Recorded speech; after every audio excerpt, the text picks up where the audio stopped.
So, good morning. Welcome to Krishna's classroom. We look at what are called orthogonal projections. It's also called perpendicular projections. Before we go to the general scenario of working in a finite dimensional inner product space, we'll look at these ideas geometrically so that we get a clear picture of what goes on. Now let us consider the example. So let us take R2. R2 with the usual inner product.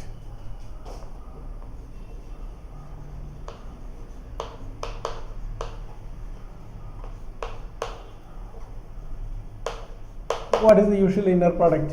X equal to x1, x2, y equal to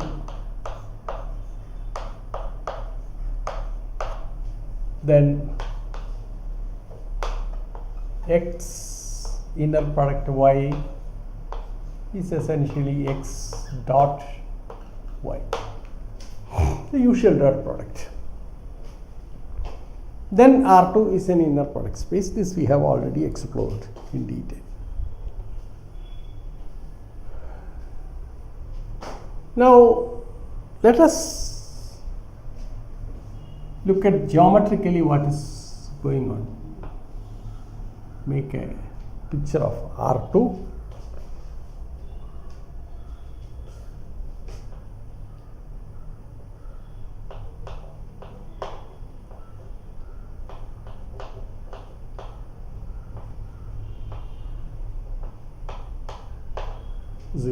Okay. Now this is the so-called one axis and this is the two axis. Okay, right. Now let a subspace, you know that subspaces of R2 are all lines represented by all lines passing through the origin. So let us start with any subspace, something like this. A line passing through the origin. Let us choose it as something other than the coordinate axis. So then this is of the form, say something like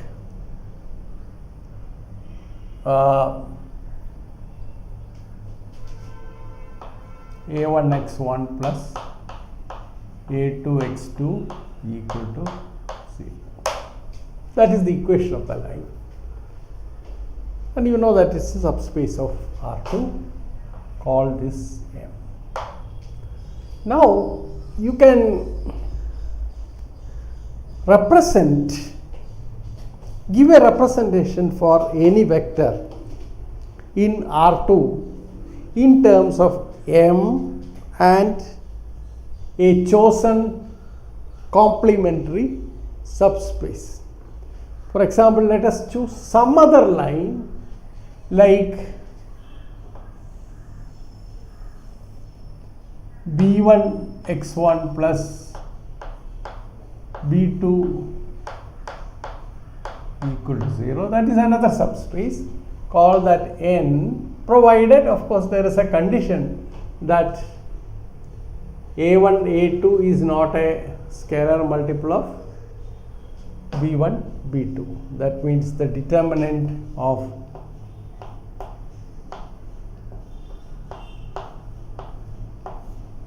not equal to 0, so that these two lines are independent. Okay, then you know that any vector, say x1 x2, or let me use some other notation, say z1 z2 with respect to the coordinate system can be now represented as a vector as uniquely as a vector in M and a vector in N. How do you do that? I am just recalling whatever we did earlier. Draw a line parallel to N, find out where it meets M, and then draw a line parallel to M, and find out where it meets N. Suppose this is denoted by C1, or this length is C1, the marked length is C1, and this length is C2, then you have the new coordinate system. That means with respect to M and N, this is equal to C1, C2. So the representation of Z1, Z2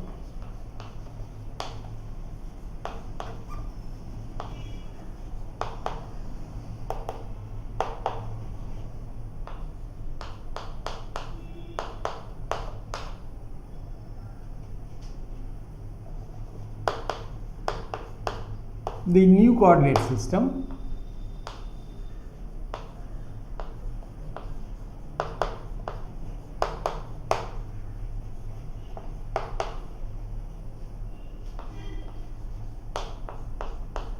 Mn, let me put it this way, is C2. I leave it as a small exercise for you to find out, determine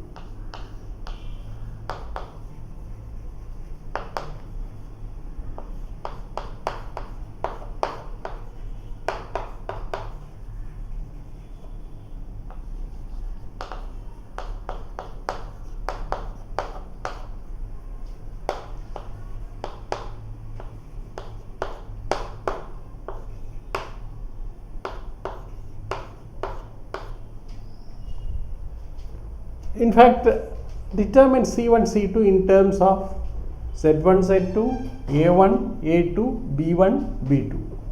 Put it this way, let me not.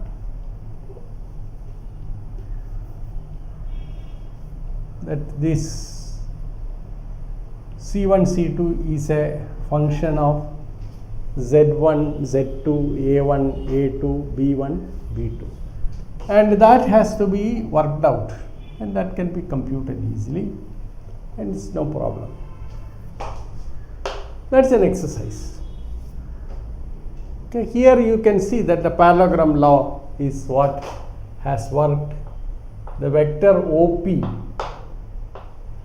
is now represented as a sum of OA and OB, two vectors, so that the parallelogram law holds, and this is what you get. Okay, one point that I want to make, we are used to working with orthogonal coordinate system in R2. For instance, the coordinate system with respect to which we have designated the point Z1, Z2 itself, that is the point P as Z1, Z2 is with respect to the one axis and the two axes which are orthogonal to one another, whereas the M and N are arbitrarily chosen. And one more point is that they are independent. Okay? So what is clear is that once M is given, you can choose N in several ways and make a coordinate system. So given M, there exists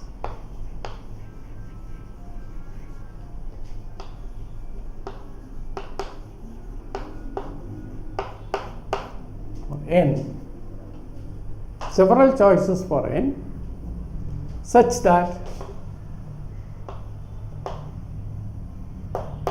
the pair Mn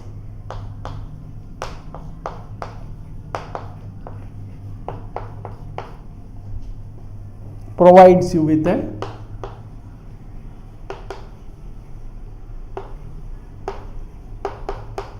new coordinate system.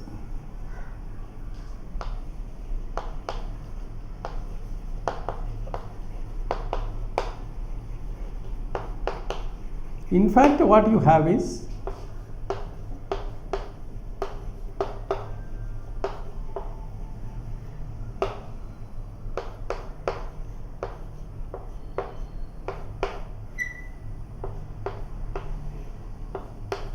by which you mean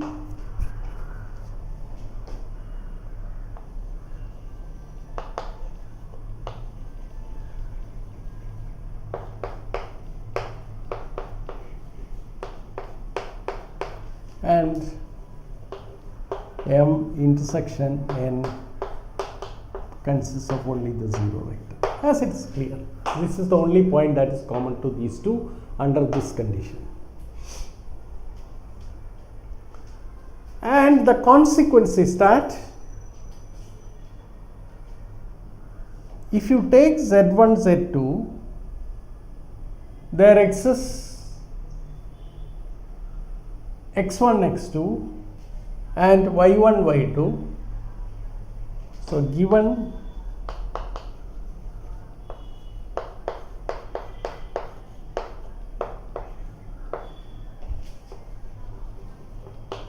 uniquely determined vectors X belonging to M, Y belonging to N, such that Z equal to X plus Y. The choice of X and Y are unique under this condition. So, this is the one that assures the unique representations. Okay. So, when we considered R2 without the inner product, we had no other condition that could have been stated to introduce what is called orthogonality. Now, having got this inner product defined, now we are in a position to talk about what is called orthogonality. So, orthogonality is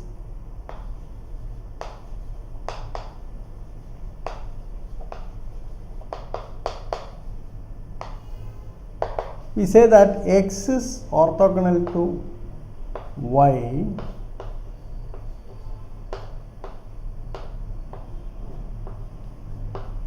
orthogonal or perpendicular to Y if X inner product with Y, which is X dot Y, this is equal to 0. That is the definition of orthogonality.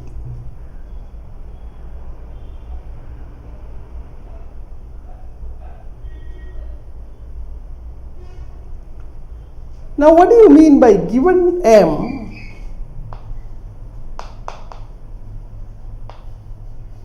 a subspace of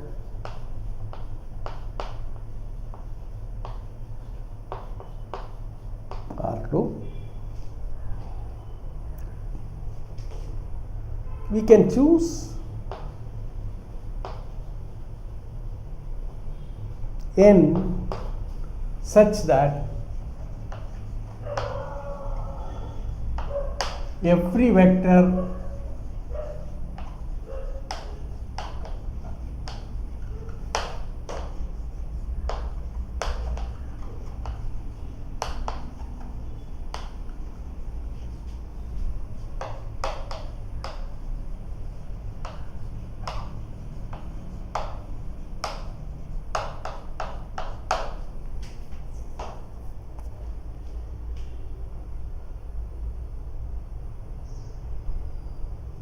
okay, that is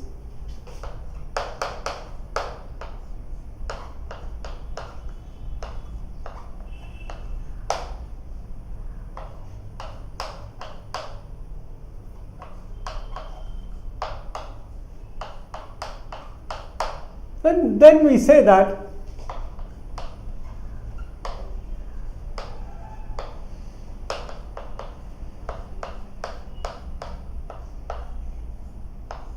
M perp.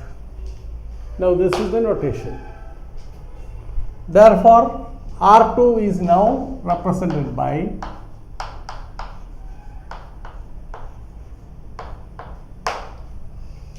so one can easily work out that the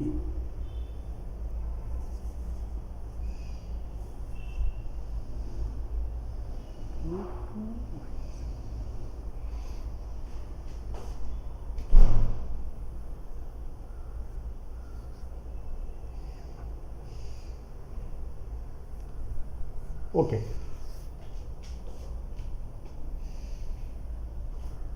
So n, the choice of n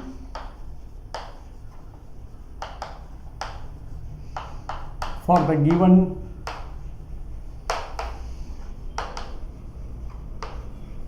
that is M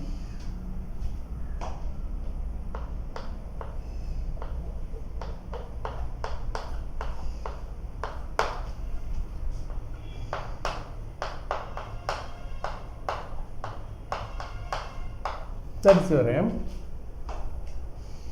is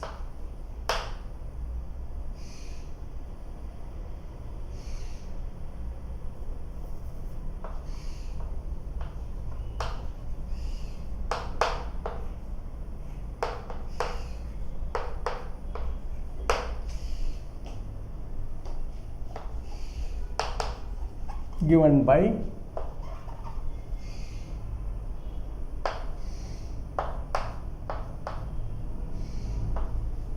all x1 x2 such that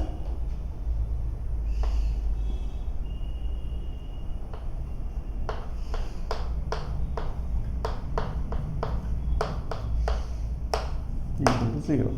So this you can compute. Okay. Then what you get is this. Suppose these are the basic coordinates and this is the line M, which is A1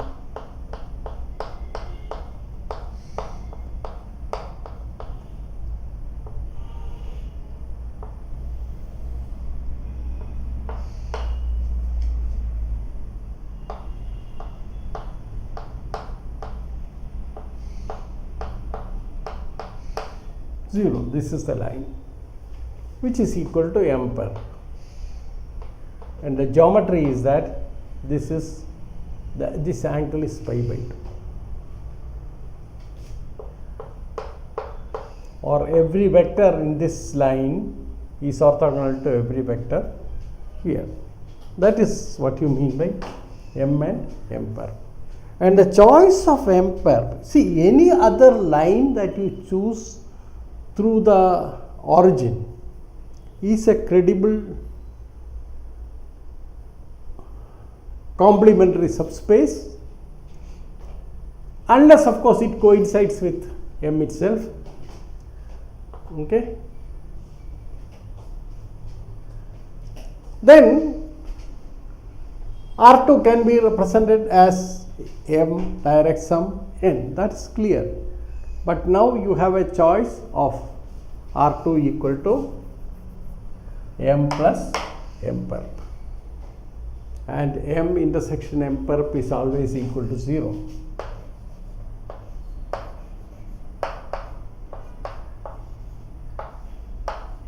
Zero vector. Zero vector is the point 0, 0. If you want, you can write this. Origin. Yeah. So this gives a nice breakup of the vector space. Now we try to do the same thing in the general scenario.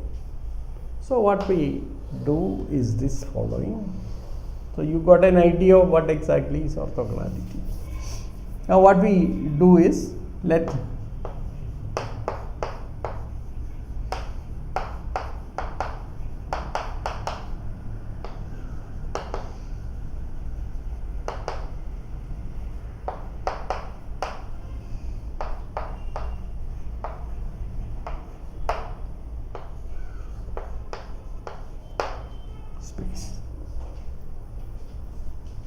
let M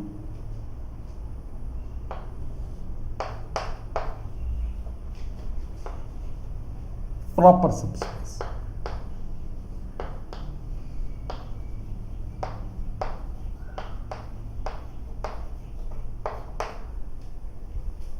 Now let me put this adjective, because the other trivial situations are there when you don't choose this as a proper subspace. So what you have is then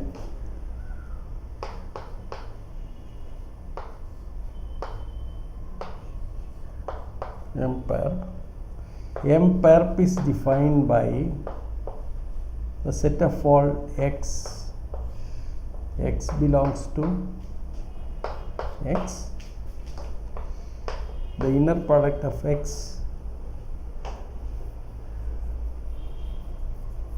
with y equal to 0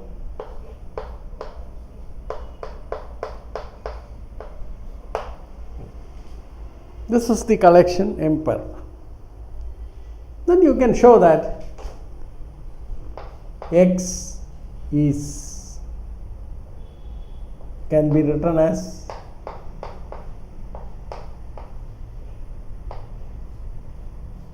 in fact x is equal to M plus M perp, but put this circle to indicate that M intersection M perp is 0, which is trivially true. Okay, let me also just make a remark. If M is not a proper subspace, there are two situations.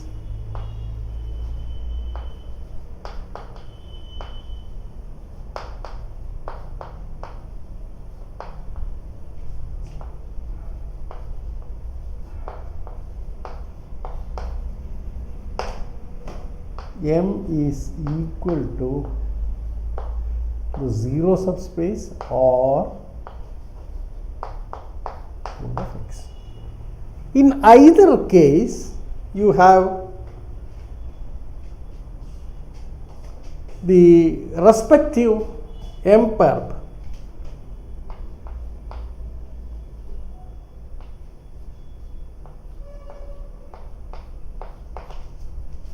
or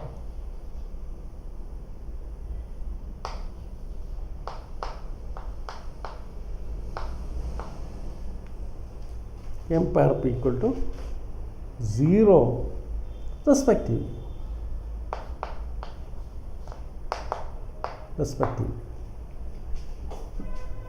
So in that case you have x given by x plus,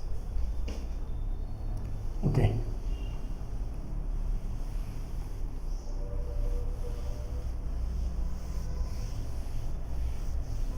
x plus 0 or 0 plus x. So that is the situation when x is not M is not a proper subspace of x. So let us leave that there.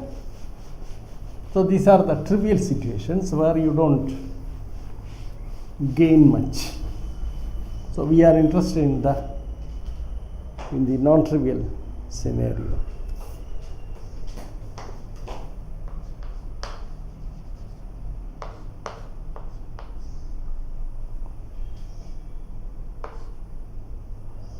First case is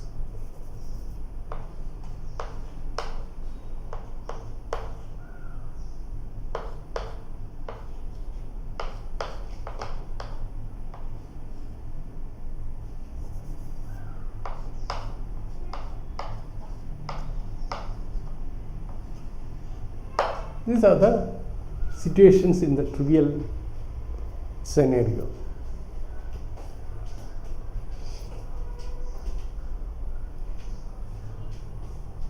And this choice of M perp is unique. Once M is given, M perp is unique. So we are working in an inner product space. Now let us formally work on this.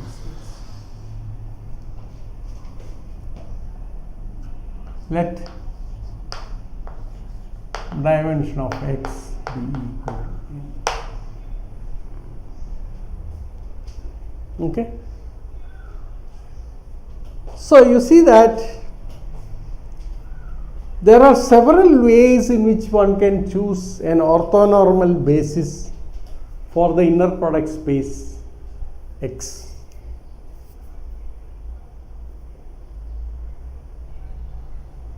It's not unique. The choice of orthonormal basis is not unique. Okay. So that gives lot of advantage, because you can choose this orthonormal basis the way in which you want. Okay. So what we do is we start with a basis for M. So let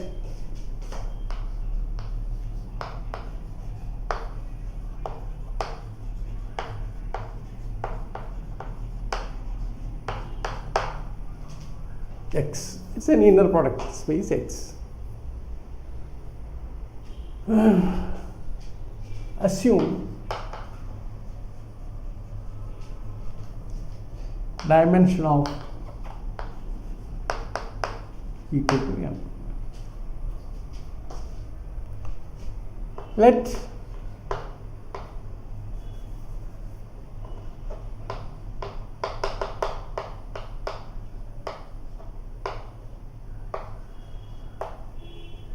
orthonormal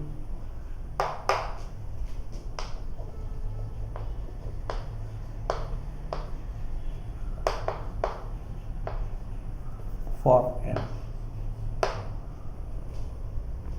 M is a subspace, therefore it is the same rule for computing the inner product.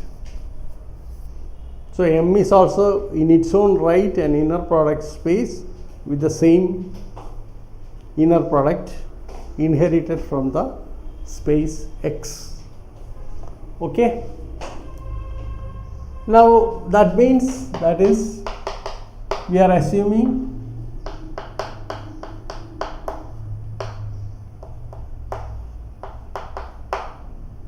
for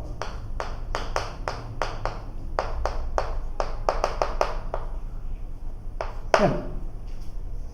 Now what do we do? So what we have is, this is X, then this is the subspace M. So it has a orthonormal basis x1, x2, etc. xn. That's the basis for M.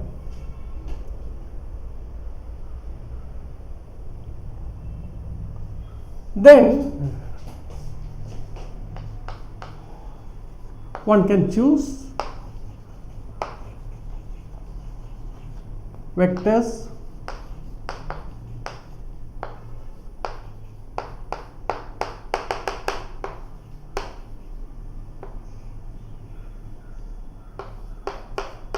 X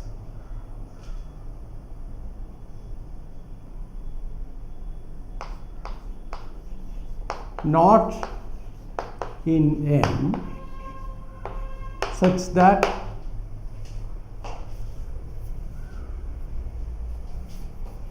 the collection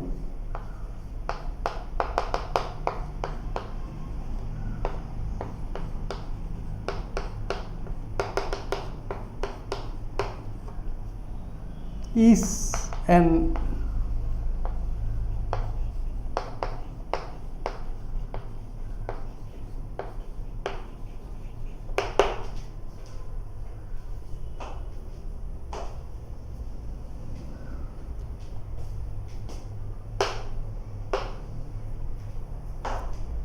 basis for, that is, you have now xi inner product.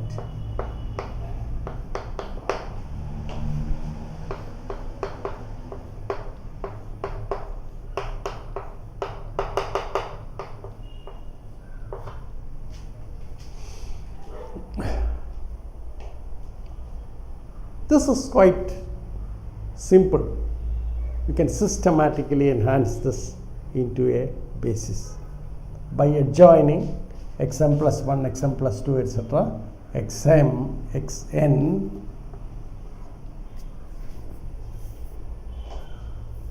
such that this is an orthonormal basis for x. Okay. In fact, one way in which you can do this is, you can use the Gram-Schmidt process, choose a basis and a complementary basis. Okay. So you choose some x1 prime, x2 prime, etc., xn prime, not necessarily orthogonal, which is a basis for M, and then a complementary basis, namely x1 prime, x2 prime, etc., sorry, xm plus 1 prime, etc., xn prime, which spans another subspace of x, say call that n. What you can do is you can choose. So what you do is this. Okay, so you choose M to be span of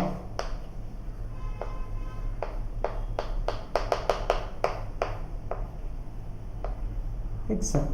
It's an n-dimensional. Now you define M perp to be the set of all y such that y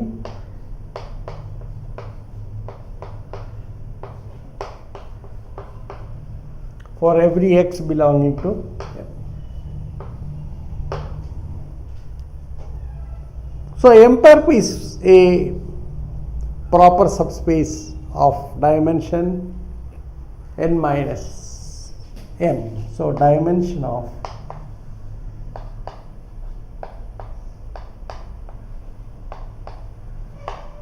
now choose an orthonormal basis for M perp.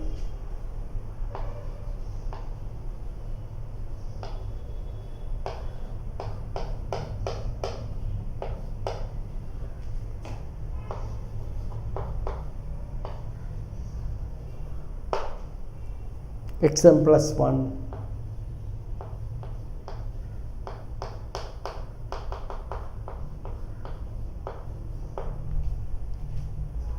xm. Put them together. If you put them together, then x1, x2, etc., xm plus 1, etc., xn forms an orthonormal basis for x. So this is the art of doing it.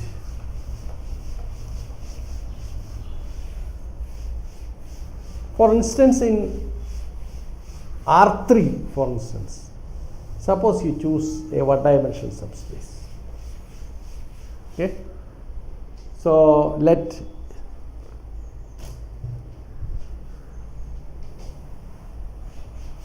x denote a vector which spans the one-dimensional subspace.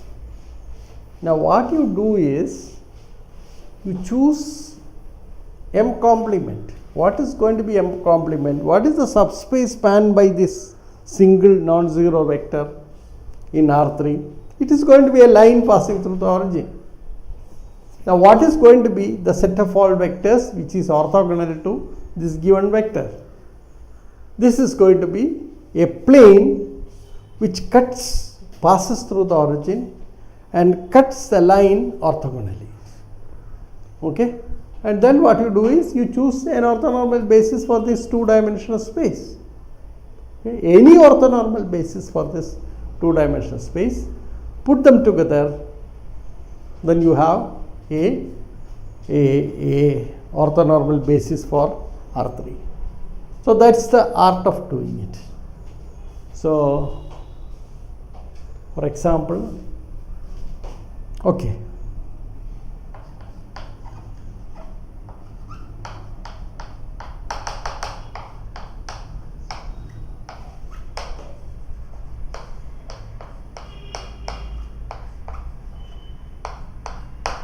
and X can be written as, for example,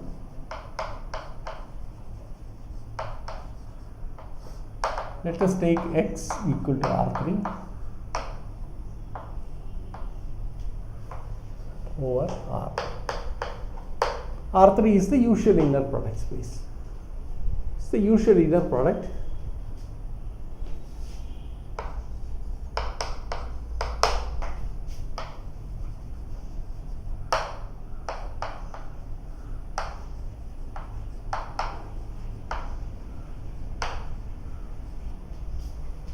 The dot product.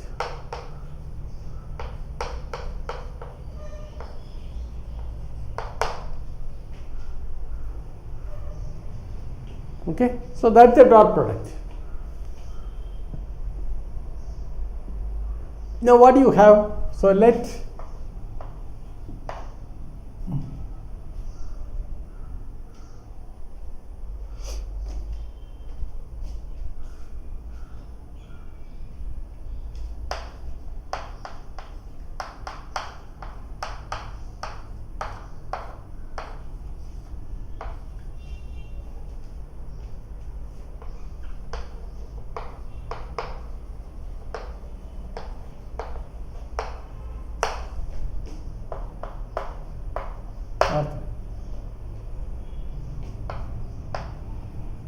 span of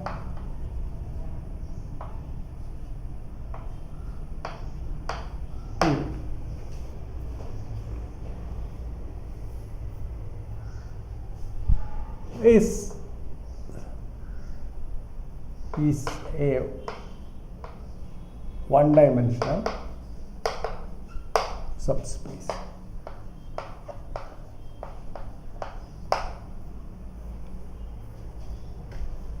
So A divided by norm A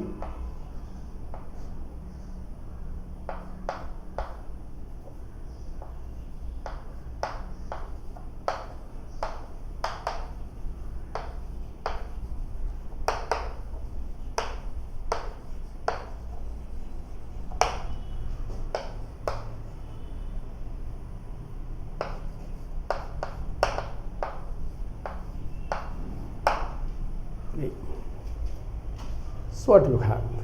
Okay, and this is exactly equal to the set of fall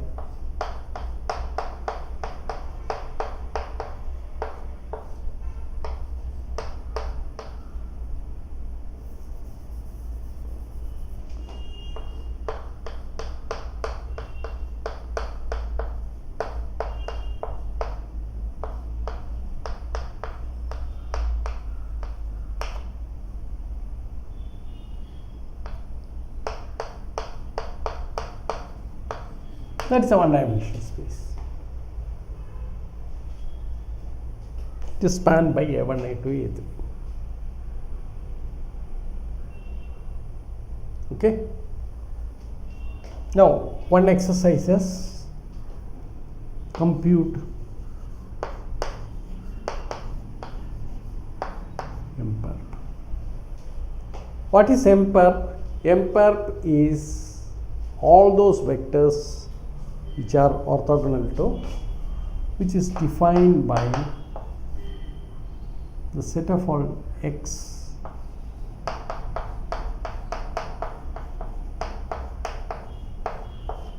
such that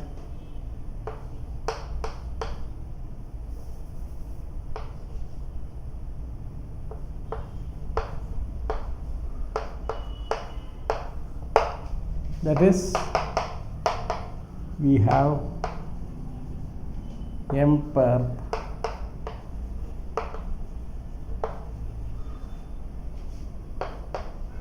plane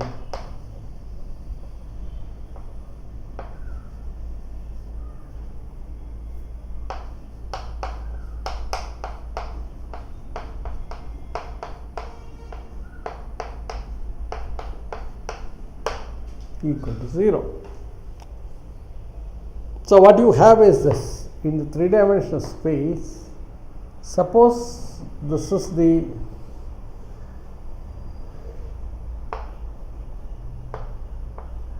A is the non-zero vector.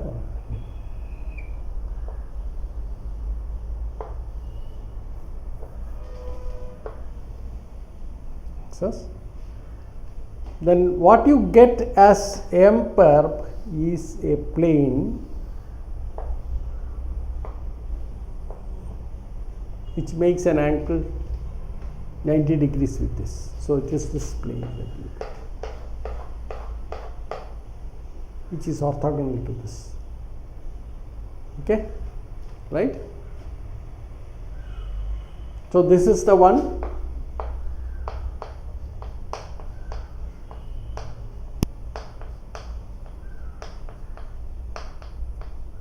Zero, that is a plane.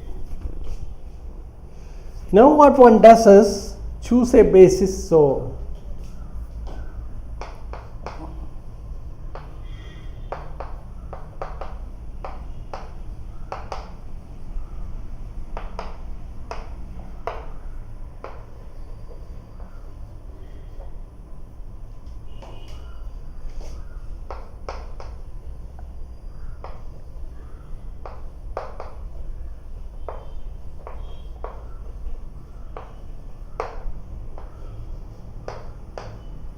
perp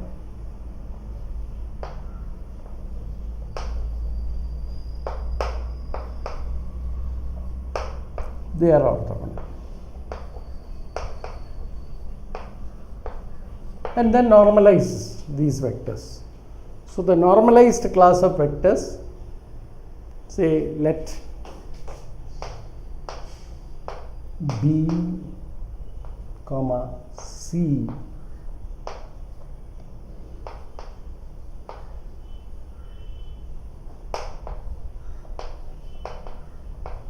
then we have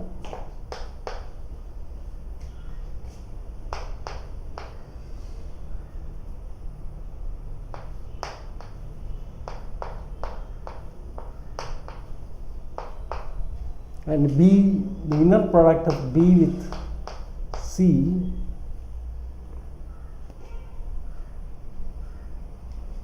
and BC not equal to 0,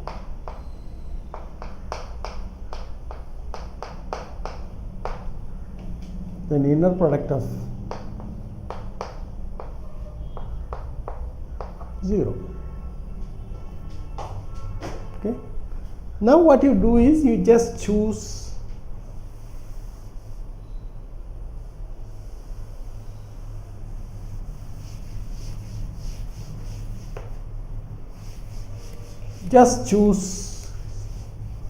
or put them together, that is A by norm A, B by norm B, C by norm B. Norm C will give you the unit vectors. So that forms an orthonormal basis.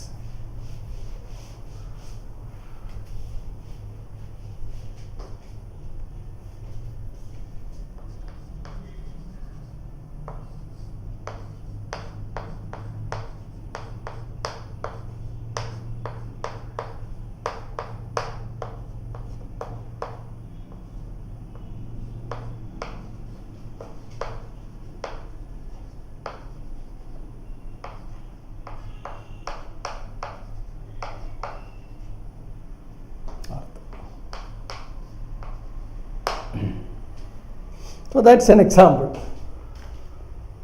So you see the vector space spanned by A is a line passing through the origin, call that M. This is your M perp. Then M perp is a two-dimensional subspace which is orthogonal to the space M. Then you can now get an orthonormal basis for X by choosing an orthonormal basis for M and an orthonormal basis for M perp and putting them together. Okay, so this is a nice example where you have some visual picture. So generally, suppose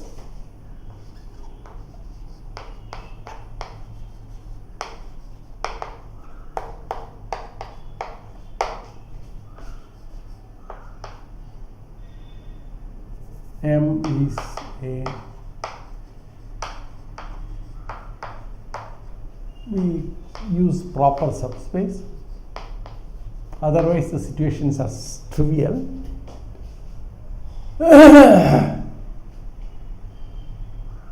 Where dimension of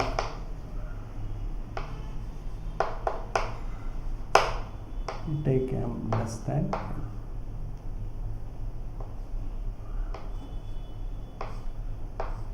So that M is a proper subspace. Now what we do is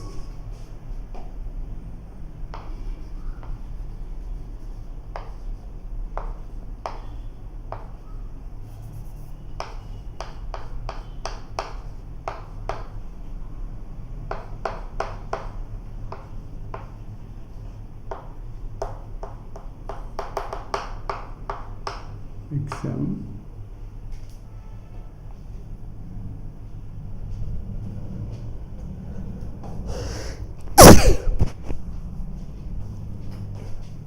consider M pair,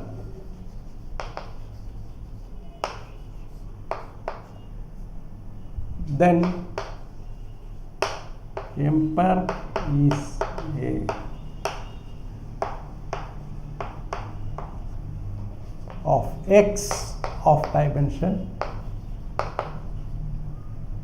m minus n, sorry, n minus n. Now choose a basis.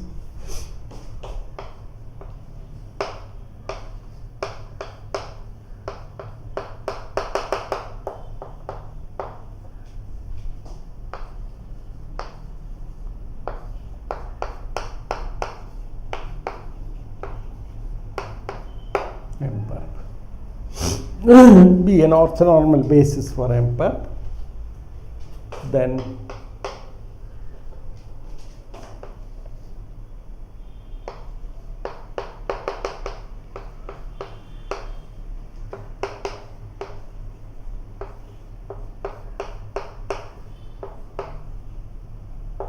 x such that the first n vectors x1, x2, etc., m vectors I mean, form an orthonormal basis for M, and the remaining n minus m vectors form an orthonormal basis for M pair. And what you have is this.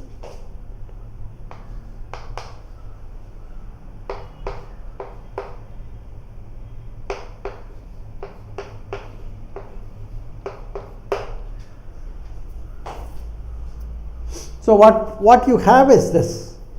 See, any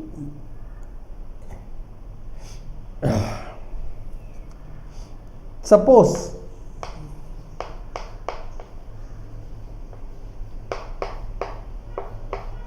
then Z is uniquely represented by C1 x1 plus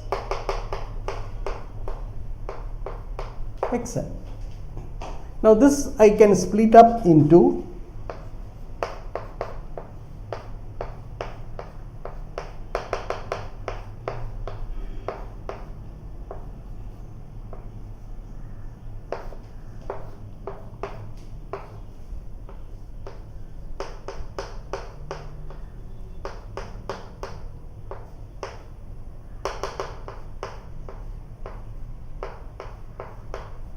xn.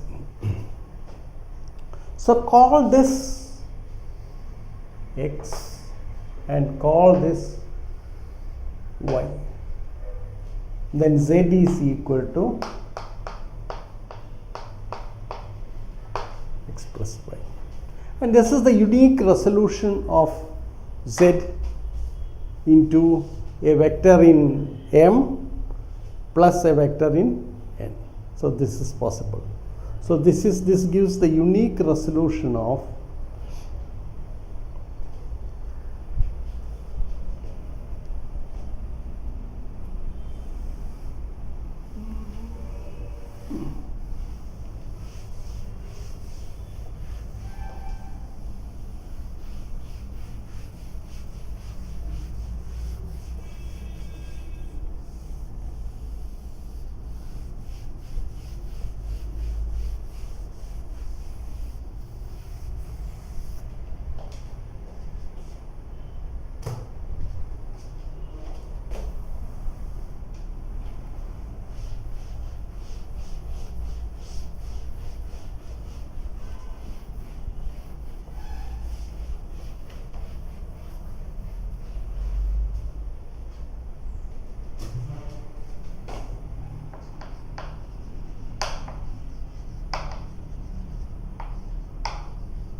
So you have now x equal to m plus m perp. This is the resolution that you have. Okay. And the choice of given z, the choice of x and y are unique. This is the important part. Okay. Now, in the general scenario, suppose x is equal to m plus direct sum n, then also the choice of x z written as a vector in m and a vector in n is unique, but you don't have any more that orthogonality property. So in the general scenario of finite dimensional vector spaces where you didn't have a notion of inner product, now we were talking about M and a complementary subspace N, the choice of which is not unique. But here, once we put this orthogonality condition, then you see M, once M is given, automatically its complementary subspace is fixed. Okay. So remark,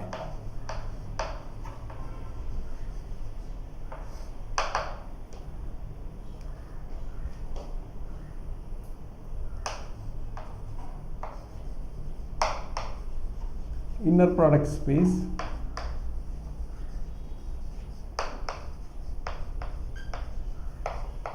once M subspace of X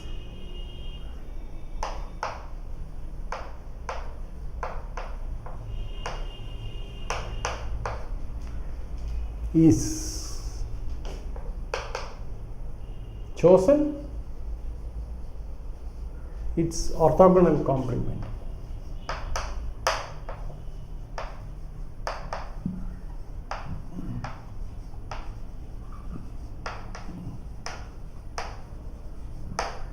Complement M perp is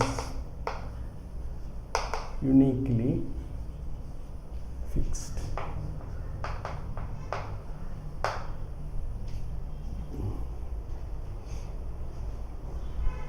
So now we are in a position to talk about projections, which we have considered again. So what are called orthogonal projections?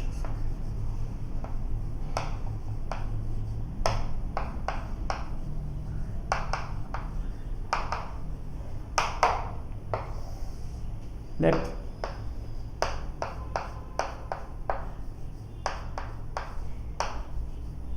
where M and M perp are as described above.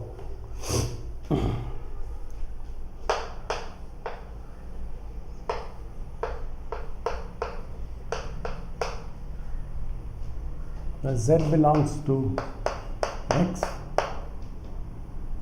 X belongs to M, Y belongs to M perp, X and Y are uniquely determined.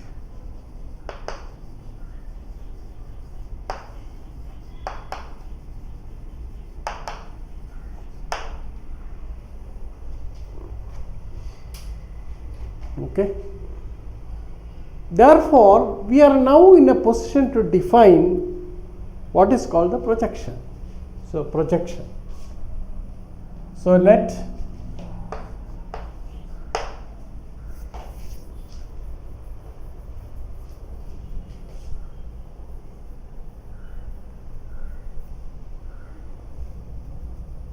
E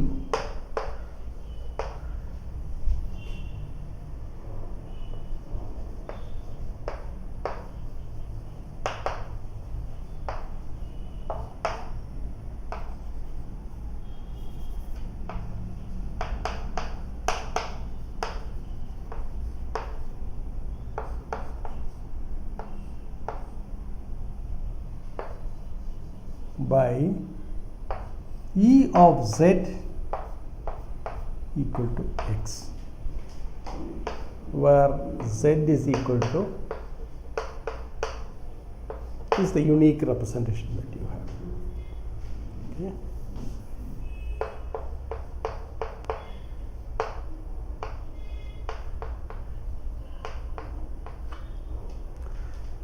So E is well defined.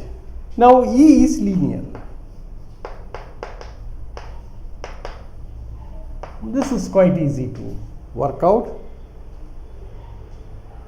So E is a linear transformation. Okay. So E belongs to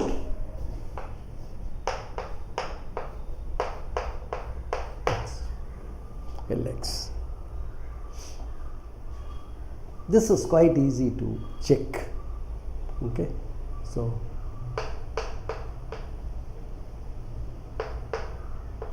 give a proof for this.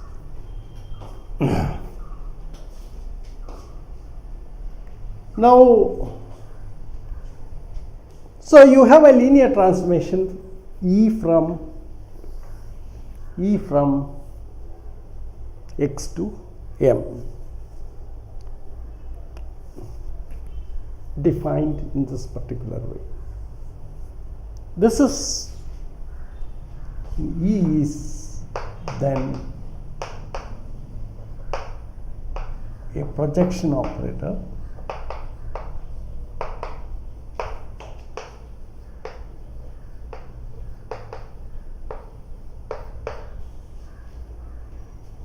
on M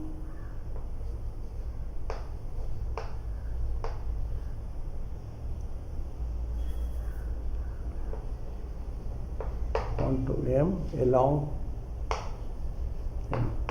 Now you know the general scenario, M and N are there. You can talk about projection to M along N. Okay. So since it's an orthogonal projection, we don't specify the N, because then it is obviously understood that N is equal to M perp. So E is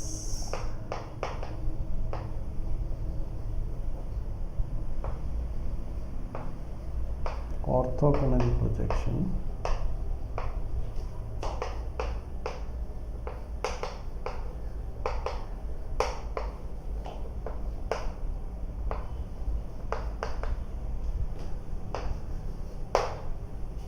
that is, specifically if you are using M perp as the complementary subspace, then you call this orthogonal projection. And what you have is this. One can easily check. See,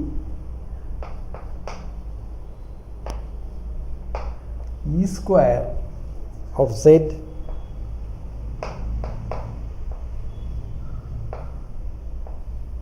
x, which is x itself. Therefore,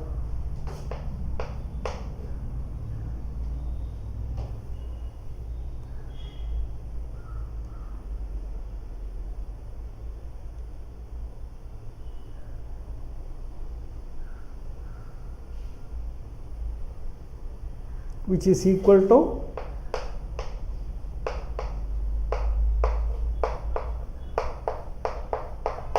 which implies the usual characterization theorem. You know that if you have a linear transformation E on X with the property that E square equal to E, then E is a projection. So recall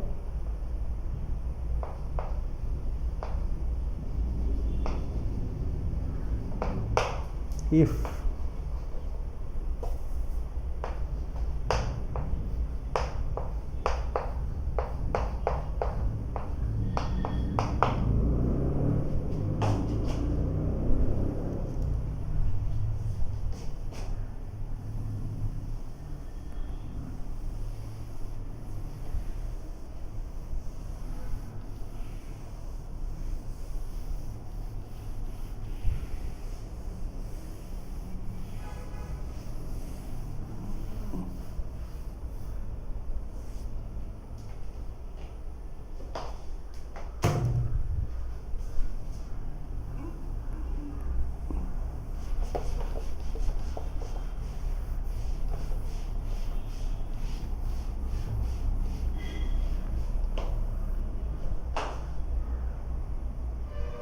such that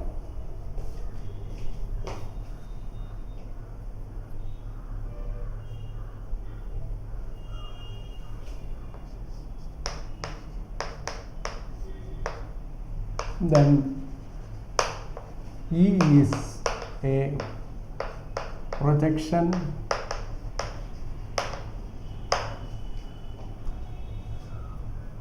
of X onto range of E, which is a subspace along the subspace null space of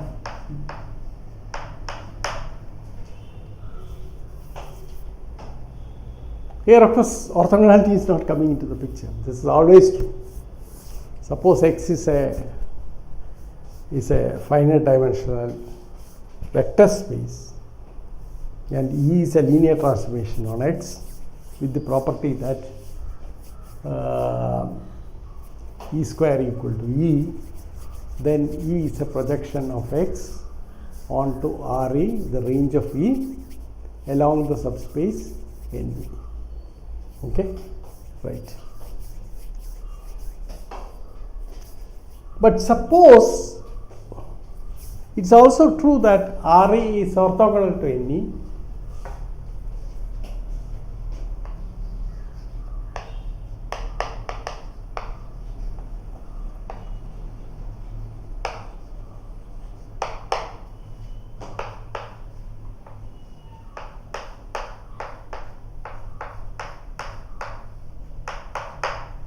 That is,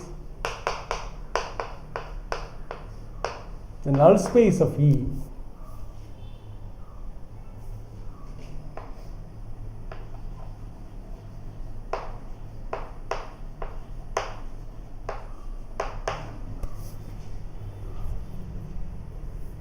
is orthogonal to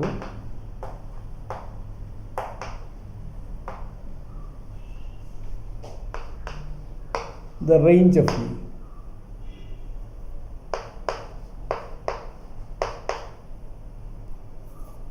Then E is an orthogonal projection.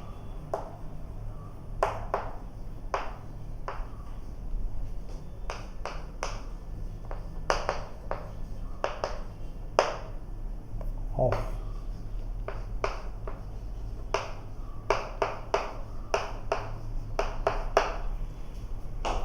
see, the scenario is this. We once again go to R2. So you have this one. Okay. Suppose there is, this is M, this is N, which is not necessarily orthogonal. Then what you do is you resort to parallelogram law to resolve it. This is Z, this is X, therefore E Z is mapped to X. Okay, you complete the parallelogram and then you have this happening. So what you are doing is, remember, you are projecting this vector Z onto M along N. Okay, along N. That's why you draw the line parallel to, because after all the vectors can add only using the parallelogram law. So that's what you get when there is no other alternative. Okay, but what happens is that this is a projection. Here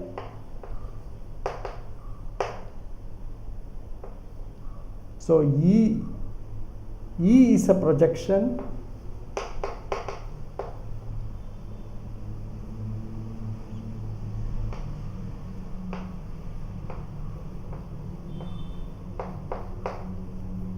now. Suppose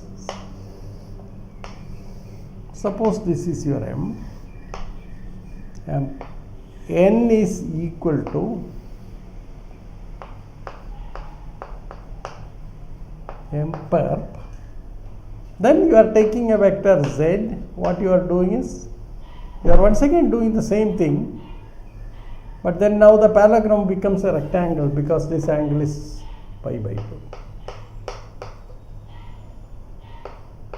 So you get x here, and E is this operator, okay. Then you say that E is orthogonal projection when n is equal to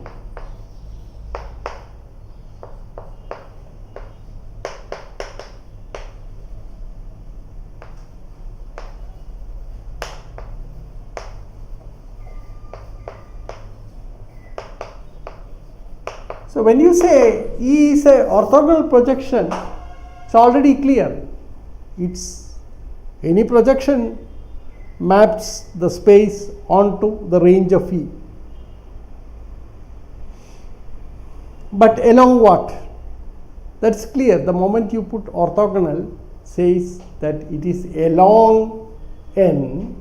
What is n? N is the null space of E.